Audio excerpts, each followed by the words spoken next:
I'll be providing a brief update of the school shooting that we had today in Madison.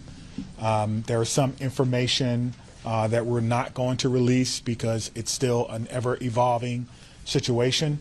You'll hear from some of our representatives from our city and from our county, and behind me are a lot of people who came together today to make sure that the day ended well and that everyone else was safe. So with that being said, I'll go ahead and start my remarks. Today truly is a sad day for Madison and for our country. It is a day that I believe will live in our collective minds for a very, very long time. Here are the details. Today at 10:57 a.m., our team was called to the Abundant Life Christian School in reference to an active shooter. We know that 3 people are dead, including the suspect shooter. We know that the suspect shooter was a teenage student who attended the school. At this time, we're not releasing the age or gender of the student or any other identifying remarks about the student. 2 other people have died. That died were a teacher and a teenage student. 6 other people were injured. 2 students are now in critical condition in the hospital, and these injuries are considered life-threatening injuries. 4 students are also at other area hospitals with non-life-threatening injuries. But these are just the physical injuries that we know about. We know that this was the middle of the day, of a school day, and so there will be other injuries that we'll have to face for a very, very long time. And we're going to do everything we can as a community to heal those injuries as well. Many of you have asked me about the why of this. Why did this happen? What do we know? What was the motivation? I do not know.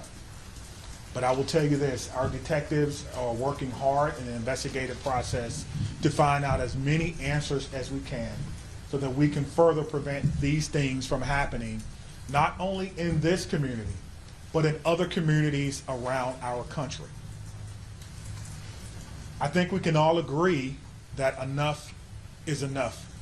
And we have to come together to do everything we can to support our students, to prevent press conferences like these from happening again and again and again. The school building itself is clear. We've cleared the school. There's no other threats or danger to the community. We're in the process now of what we call reunification. And what that simply means is making sure that every student that was in the school is present and accounted for and returned to their loved ones. This usually takes a while, but we have practiced, unfortunately, and practice, and that's why we're able to reunify students with their parents within hours of a school shooting. The reunification is taking place at the Dean Clinic on Stoughton Road, and I certainly thank them for their help. Again, we need our public to find an alternate route. If that is your normal way home as we get closer to the end of the day, please be patient or find another route home. We're currently processing the scene. We're interviewing those who may have been witnesses, and we're obtaining search warrants to get additional information.